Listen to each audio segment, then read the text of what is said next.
Alright, well, that's the last of their packs. Alright, got them cleaned out. Yeah. So, come on, the middle. $60 limit. That'd be crazy with all the Rally Abyss shenanigans flying around right now. Right. Because you're just going to play that in response to your own level up. Yeah. And sweet, you just draw extra cards on top. Profane Bind Me, it's not bad. Yeah. I'm kind of worried about how the fire meta is going to play out, because unless you already have Sensor on board, which is hard to do, like especially that early, I guess you could beseech it out if you're in wind, but... Yeah, you're going to have to skip a level 1 turn. But yeah, the counterplay is going to be kind of a pain here. Oh hey, Ashen Ripple. That's nice. Also going to see some play. I think the biggest counterplay is going to be like Sylvie and Wind can do something about it. Like Mechanized Hare can eat the grave, Scavenging Raccoons, Renaissance Sharpshooter, Tome of Knowledge. Ooh, Luster. I think that's our third one. Yeah, we're getting the Spectre stuff going on. Alright, last one. CL, Foresight, some Norm Allies, a Blazing Throw, Throne Keeper, pretty solid card actually. Yeah. Straight Flare, Frostbind, and Spectral Diffusion. Okay.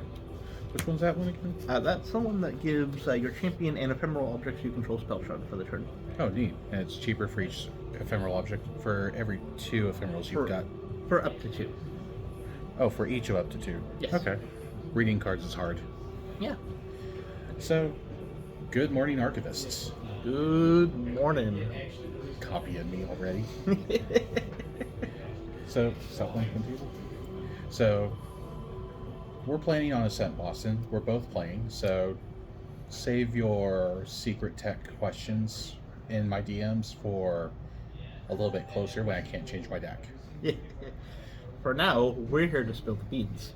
A lot of professional teams have kind of keep their decks close to their chest leading up to Ascent. But honestly, like, the smart play is, if you've got a deck that you think is solid, keep it a secret. Keep it secret. Keep it safe. If you do so, you've got a better run into the meta, especially if you predict the meta better. But we kind of want to see what people do with our ideas. Yeah. So we're gonna go over some tech that's gonna be very valuable in Boston. First and foremost, it's gonna be Fire Specters. If you are running like Fire Merlin Specters, Fire Lorraine is so terrifying right now. You've got Rile the Abyss. Liminal Guide is nuts. Right. So it's just like you go to level up, in response, Rile the Abyss for 3, draw a card, discard 2 liminal guides. Or like a liminal and the Spectre pump spell that has float. Yeah, anything really. You get 2 Specters down, you draw 2 more cards. So draw 3 for a single card and ditch 2, not bad. Yeah. But if you ditch liminal guides in response to your level up that way, then you're looking at drawing 5 cards in your materialization step. Then you go to your recollection step, you've got 5 cards in hand. That could be another Rile and discard up to 2 more cards for just more churn. You've got more float, you've got more ephemeral, and now you've got a massive lead against anything except Sylvie Graveyard Hate. Yeah. I would go so far as to say that this meta is probably going to be at least 40% fire heading into Boston. Yeah, day one, I'm thinking like maybe 28 to 30%. You're thinking a little less fire? Yeah, just under a third of the field, because when Sylvie by herself, you get Mechanized Hare, Mechanical Hare? Yeah, Mechanical Hare. Robo Bunny. On enter, class bonus, get above counter. Do that on your Sylvie 1 turn. It enters with an additional counter. You attack with that, you got 2 above counters, you banish 2 cards from the grave. Yeah, if you can keep that thing safe on board, it becomes an absolute menace towards your opponent. Then you've got, Scavenging Raccoons? Yeah, you got raccoons, you have a bunch of blink effects to either recur the raccoons, keep them safe. You can escape the wreckage, bring them to hand, play them again. Right. Escape the wreckage, you go card neutral, swing with raccoon. Yeah. Get a point of damage in. Get your, or help clear like a hasty or something that they're using to dump even more. Yeah. Let's see, what cards do we have in mind for that? We're looking at Graveyard Hate running Brackish Ludist, so any of their float just gets banished instead. Mm-hmm. Mechanical Hair, so you're just banishing any specters they have, so you can reduce their overall value. Censor of Restless Peace. Yeah, that's going to see a lot of play in a lot of main boards even. I'm actually mainboarding Censor going into Boston. Absolutely. I play Wind. Wind is my thing.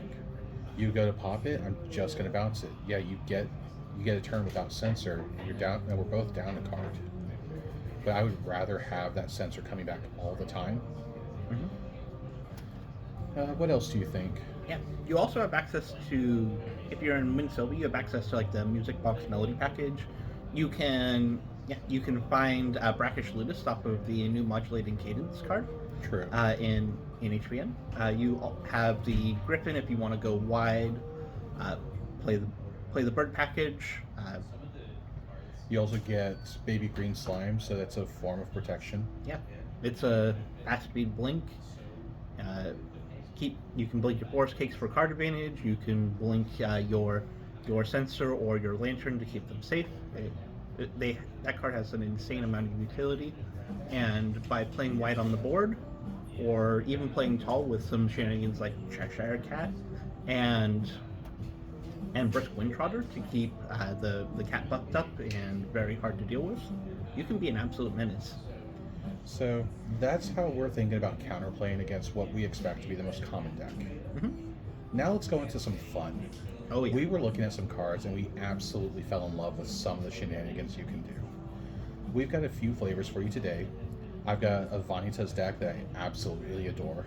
Mm-hmm. He's got 2 takes on Tenoris, as he usually does, but one's fun and one's toxic, and I just love them both. Yeah. What's the last thing we've got going on? It's just Umbra Trickery. Yes. Just an Umbra nuke. So I'm going to let him take it off with Tenoris to start. Alrighty. So there's a lot of crazy interactions with this new set, especially with the Cheshire Cat and the new Excalibur Reflected Edge card. Reflected Edge lets you make token copies of any of your zero-cost regalia, which opens up a ton of useful applications. As an example, if you go Tonris, Creation's Will, you can substitute the tokens that you're creating with Distortion or Steel Greatswords, because the effect of Excalibur makes it a distortion after you've determined what you're making into a token, and these Distortion Aura Steels will give a Cheshire Cat on the board a static +3 power, which is absolutely insane, and will turn that into an absolute board clearing menace that will also be chunking out your opponent. I don't want Aura Steel, I want Impact Hammer. Oh yes, Impact Hammer gets you some even more shenanigans. So Tonris Creation's Will, if you're not aware, his second ability says token weapons you control have the ability to sacrifice themselves and pump any of your other weapons equal to their power. If you use Excalibur to make a token copy of Impact Hammer, that is a token weapon distortion. Regalia, which means the ability that it's gaining from Tonris to sack itself gets passed along to Cheshire Cat. So you can have absurd lines like swinging with Cheshire Cat, getting a bunch of damage in, sacrificing the Cheshire Cat into another weapon, sacrificing the hammer into another weapon, and chunking out your opponent for double digits easily. Especially with the new domain package, you have, since you're already in the Looking Glass, you can use the new Chamber of Reflections domain package to do stuff like bring Varuk out at fast speed, as well as the new Guardian negate to stop any Song of Frost shenanigans. Yeah, so, just fast speed, Varuk, Molten Pinnacle, and now your fire element source damage can't be prevented. So Tenoris swinging with an Aura Steel Greatsword that has had a buffed Cheshire Cat, which was 1 and 3 and 2. Yeah. So like a 6 power Cheshire Cat granting it 6 power to your weapon, and then the Impact Hammer granting its power into said weapon. Mm-hmm. You're now swinging for like 11, 12 damage. Yeah. Unpreventable. So of course they're going to Song of Frost, they're going to bounce the weapon, they're going to try and flicker it, so your weapon just goes away and doesn't do damage. Good thing we have overwhelming defense in the CL starter deck that says, you don't get to do anything while I'm attacking. I'm just going to negate all of your card activations. Yeah. Just fun little trickery. Just a big static bonk from Tenoris. And as Jimmy Lee taught us, you can always use Assemble the Ancients. yeah, you can use Assemble the Ancients and make huge swords. You can also use Slash and Burn to do it for cheap at fast speed. You're swinging for 3, surprise, Slash and Burn. It's now 15. Have a nice day. You learned that in Nationals the hard way, didn't you? Yeah. Yeah, it's fine. What was the other Tenoris deck you had? Oh, yes. Are you doing your Dawn of Ashes shenanigans again? So, with the amount of Norm support we've got in the last couple sets especially with like Shenjing, and now we got the new Domain package, we now have a viable Lost Spirit deck. It's absolutely insane. By taking a Lost Spirit, you can deny your opponent any use of baubles, which a lot of aggressive decks are going to be using to keep up in influence, especially like stuff like Fiza, the Fire Tenoris, the Fire Lorraines. Yeah, like a lot of those decks are relying on that extra card for value, and they're not going to get it. And normally you think, it's like, you don't have an Elevator, that's an enormous downside. And normally that would be the case. But with the new Chamber of Reflections Domain package, we can reliably find Dawn of Ashes now. And by having 7 or 8 ways to get Dawn of Ashes on the board, between the copies themselves and the chambers to tutor them out, we can really squeeze your opponent under the thumb of our extra taxes. And since we're already in that, we have Cheshire Cat to build a board presence and keep our opponent locked down under our allies. Yeah, and since Chamber of Reflections, its elements being enabled by Looking Glass, so you don't have to worry about that. Mm-hmm. And it just puts a domain into play, so you can just fast speed out Zhu Chang. And if you pair that with Censor of Restful Peace, which you're running to deny Spectre abilities anyways, then you've got a Zhu Chang on board that they have to attack to clear, because Censor says that their cards in graveyard don't have abilities, which means no floating memory to banish. Mm-hmm. So they gotta pay 2 extra for the first activation.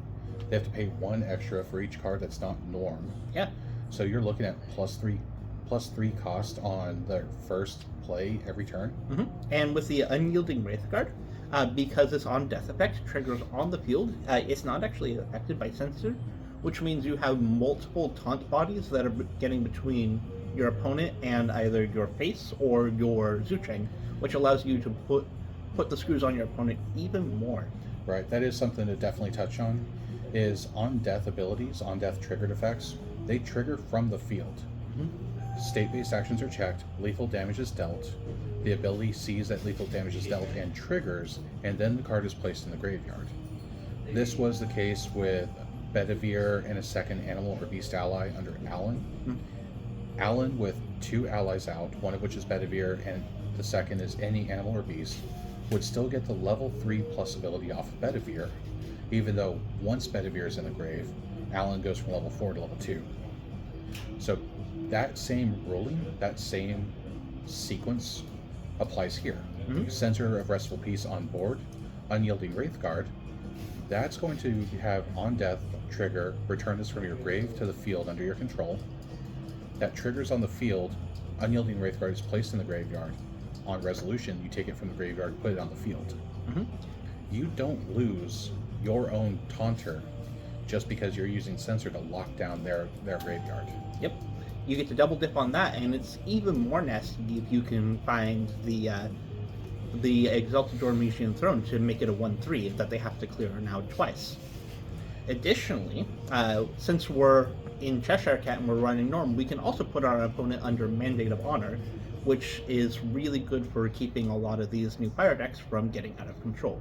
You'll have to find multiple Reduce the Ashes or other sources for removal to clear both our Mandate and our Censor. I've seen some Merlin decks that are, before they even reach level 3, barely even touching level 2, they're looking at like 12 influence. Yeah. You get a Mandate out early, and you've got Cheshire Cat, which is Spell Shroud and Stealth. Yeah, most decks can't clear that. Like Wind has some tricks, but Fire Water, probably not happening. Yeah, like Lorraines are going to have to run their Sword of Seeking for more than just a second sword for Clarent. Mm-hmm. So that's going to slow down grabbing their Clarent alternate if they want. Mm-hmm. But now you've got Mandate of Honor. They can't draw cards if they're at 8 influence or greater. Yeah. That's going to stall them out. pair that with a tithe proclamation so they can't get more than 3 in a turn, even if they could dump their hand, they still have to slow down. Yeah. It's like you can put so many breaks on your opponent that they have trouble building the economy that their deck relies upon to succeed in the late game, and especially with these extra taxes. Additionally, we've got some extra tricks such as Consumption Ring and Devious Welcome. So what you do, this actually synergizes really well with the extra taxes from Dawn of Ashes, is you put down Consumption Ring, during your opponent's recollection, you banish Consumption Ring, you wait for the ability to fully resolve, then you play Devious Welcome, calling action. They might not even get the card draw if you got Mandate out, and the opponent's going to have to deal with paying 4 extra and basically spending their entire turn just to not have to discard from hand and memory. Devious Welcome, it discards a card at random from hand and a card at random from memory. They could have written it that way specifically to avoid any grammar issues, but that's a lot of text on an albeit pretty wordy card to begin with. So that's a lot of Tondera stuff, but I know you've got some Vanitas decks cooking. I just want to play 4 advanced element Vanitas Specters. So hear me out. Spirit of Fire Vanitas Specters. And yes, I know, Wind has no Specters. That's irrelevant. What Wind has is Suppression and Displace. We're going to be playing a lot of Wind element mage spells like Zephyr, Scattering Gust, Displace. All we need are Wind element mage spells so that we can get refinement counters on Ventus Staff of Zephyrs. Because Ventus allows us to rest it and remove 3 refinement counters to suppress an ally. That's also important. Spirit of Fire gives us fire, which gives us Incinerated Templar, which is Cleric Warrior class bonus. On enter, it's what? Put target Spectre ally card with reserve cost 3 or less from your graveyard onto the field. It becomes ephemeral. Sacrifice it at the beginning of your next end phase. So ephemeral, if this object would leave the field, banish it instead. However, so like if you go to reclaim something that's ephemeral, it's going to get banished instead. So you got to play your reclaim, you get your floating memory, but you lose the ephemeral object. So let's banish our own stuff instead. If you suppress an ephemeral object, it's banished. Ephemeral says if it would leave the field, banish it instead. It sees the object is banished, it's satisfied. During the end step, the suppress continues with its delayed trigger and puts the object back into play. And most notably here, it's back on the field as its original iteration, which means it's not ephemeral, which means you can have things such as Crossroads Spectre in Crux, or the new Shackled Theurgist in Umbra, come back as their original non-ephemeral counterparts, and are going to be an absolute menace for your opponent if you have them on the board turn 2. So if during my opponent's end step I've got a hand of fire cards, I'm going to play Rile the Abyss. I'll draw a card, and I'm going to discard Crossroads Spectre, Liminal Guide, and Shackled Theurgist. If those are my options, I'm going to take any of those at any chance. I'm going to go to Vanitas, level up. If I've got Liminal Guides, I'm going to get their value.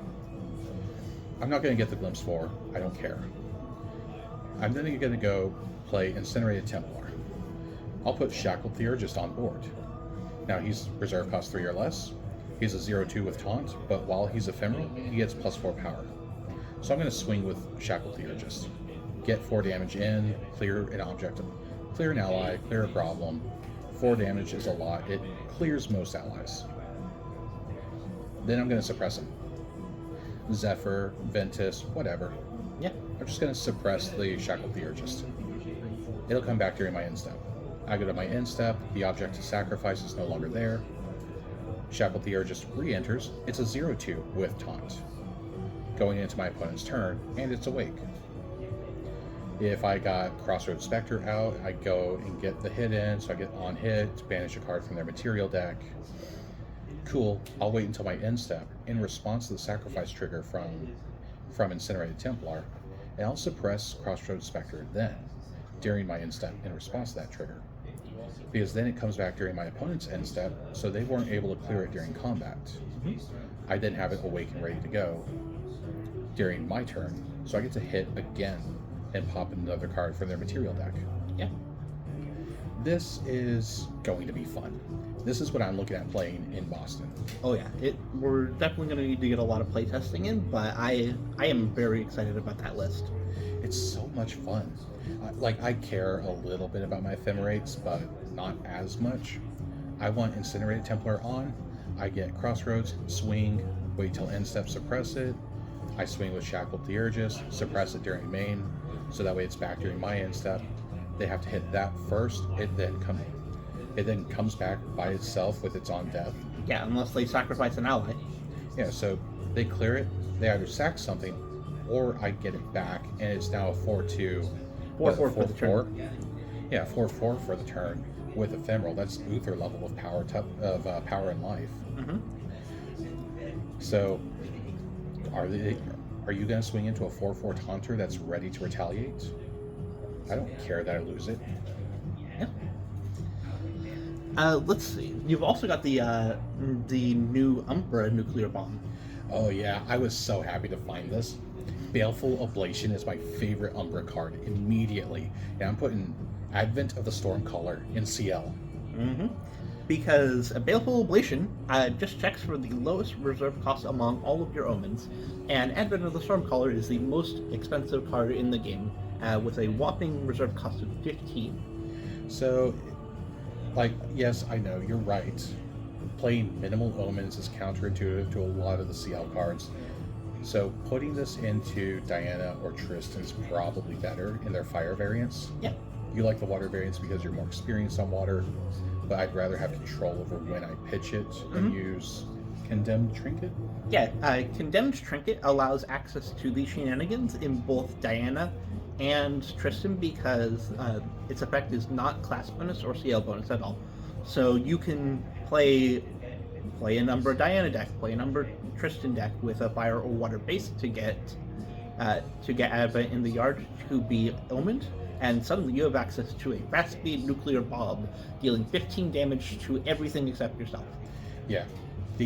Now I prefer it in CL because I only need like a 4-card hand to Recollection Step. It's fast speed.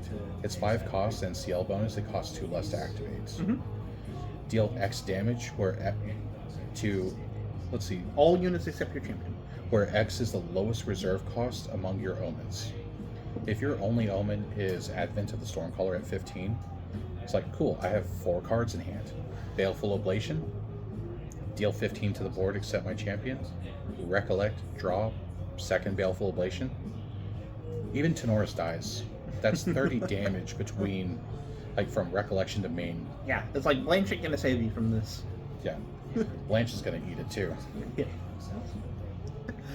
She'll save you 3-5 damage, but still 25 damage kills almost every champion. Yeah.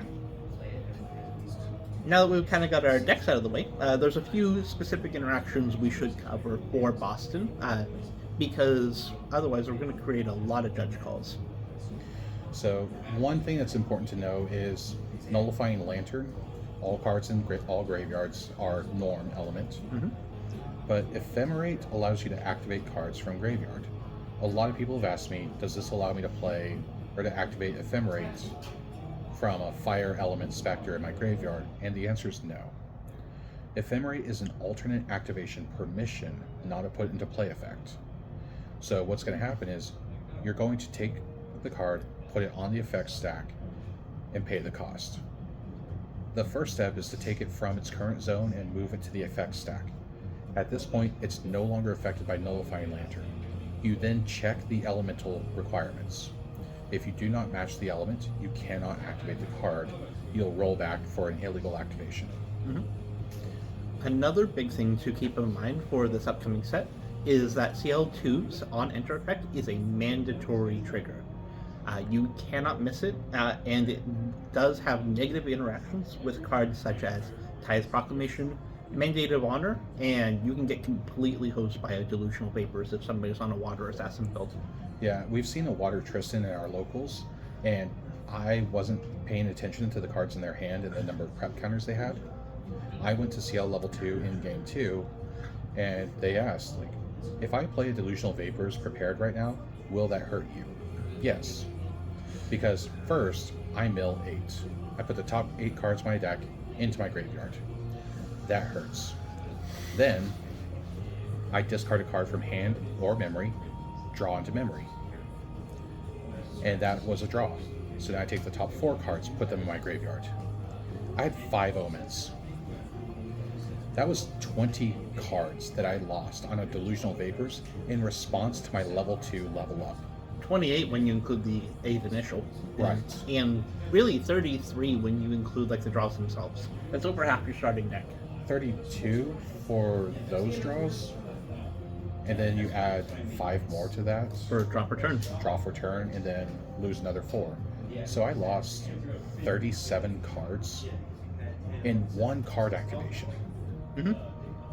So keep in mind, Water Tristan, Water Assassin, Delusional Vapors prepared will absolutely hose CL's level 2 on enter. Because each of those draws are discrete. In this game, every draw is discrete. So you're going to discard a card, then draw to memory, then discard a card, then draw to memory. You'll do that X times, where X is equal to the amount of omens you have at the time the ability starts to resolve. Mm-hmm. So if you have 4 omens, it's not discard 4 cards from hand and or memory and then draw 4 to memory. It's discard a card from hand or memory and draw a card to memory 4 times. Mm-hmm.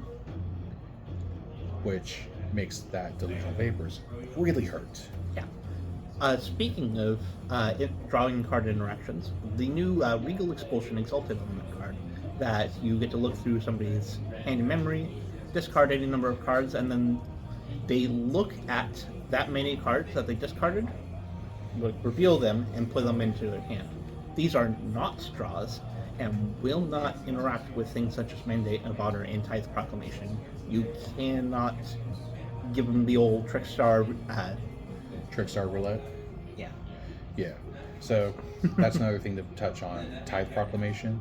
If your opponent has CL out and you've got a Tithe Proc underneath a Quicksilver Grail, if they've got 3 or more omens, you're going to cost them cards. Because they discard first, then they draw to memory. 4 omens in a draw for turn. In response to the on enter, pop Quicksilver Grail, put Tithe Proclamation into play. Discard, draw into memory, discard, draw into memory, discard, draw into memory, discard, lose that draw, recollect, go to draw step, lose that draw. They're down 2 cards right there. Yeah. It can be really brutal. What was another thing that we were looking at? Like, Fire Specters in general is looking like it's going to be the biggest bogeyman, I think. Oh yeah, absolutely. That is going to be the biggest menace on the meta, in my opinion. The last deck that I was looking at, it's got a little bit of shenanigans available, is Water Vanitas, or just water, mainly Water Vanitas. You could do it in Wind Nico, but Water Vani feels better. Yeah. Is Turbo Snow White. Oh yeah. If you can protect Snow White, like especially airdropping her at fast speed with a new Expedition opening card in response to an opponent's level up, you can absolutely terrorize them. We don't really need to spend that card. We also have Displace. Yeah. So yeah, you drop a Snow White during your first turn. Maybe a Languid Toad Troll. Yeah, keep her safe. Big ol' 0/6 body. Yeah. So protect Snow White with some Taunters. If your opponent goes in to level up with Snow White, and you got Snow White on board and they're not rested, just wait until they pay the cost to materialize their level champion. Respond to that, displace your Snow White. Mm-hmm. Now your Snow White has re-entered. They rest their champion, and Yeah. once that champion card resolves, gets put back in the material deck. Yep. They pay the cost. It's gone. Yeah. And there's tons of ways to keep your Snow White safe. You got tons of like displaced and suppressed effects. You can recur her with Reclaim. You can.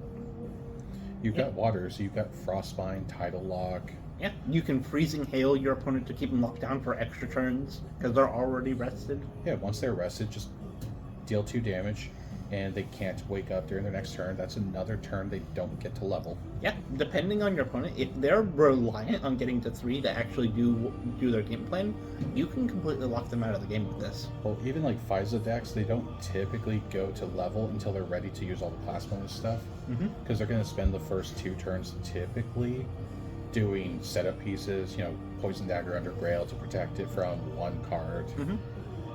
It'll be a little trickier now that Ignis Deus is a thing, and you gotta kind of preempt it, but... You can react to Ignis Deus. Yeah. You let Ignis Deus resolve, they go to Materialize a Champion, their champion's on the stack. Then in response, you Fast Speed or Flicker Snow White to rest their champion again. And now they put their champion back. Yeah, it doesn't completely lock them out of leveling up because the restriction on Ignis Deus specifies non-spirit champions can't level up. So they still get to try to level up again. But they gotta pay for it again and spend a materialization. Right. And honestly, you can get in ahead. You can get in ahead of the curve on like FISAs. Not really Philos, not really Wind or Fire Lorraines. But Fire Xander, Fire Tristan, you can get ahead of their curve. And that should buy you another turn off of their kill turn. So last one something I want to kind of touch on is those 3 infinite combos we know about. Oh yes, I suspect not very many people know about even one of them, but we should probably save that one for another video. Yeah, it's getting kind of long. It's like, what, 20 minutes now? Yeah, we've been here a while. Alright. If you want us to go over the 3 infinite combos we found in Grand Archive, as niche and restricted as they are, one of which is actually possible in Ascent Boston, drop some comments, let us know, and we'll go over our 3 infinite combo decks that are complete jank and will probably never see the light of day. Yeah. Signing off. This is Chessy, Sidebox. Have a good night.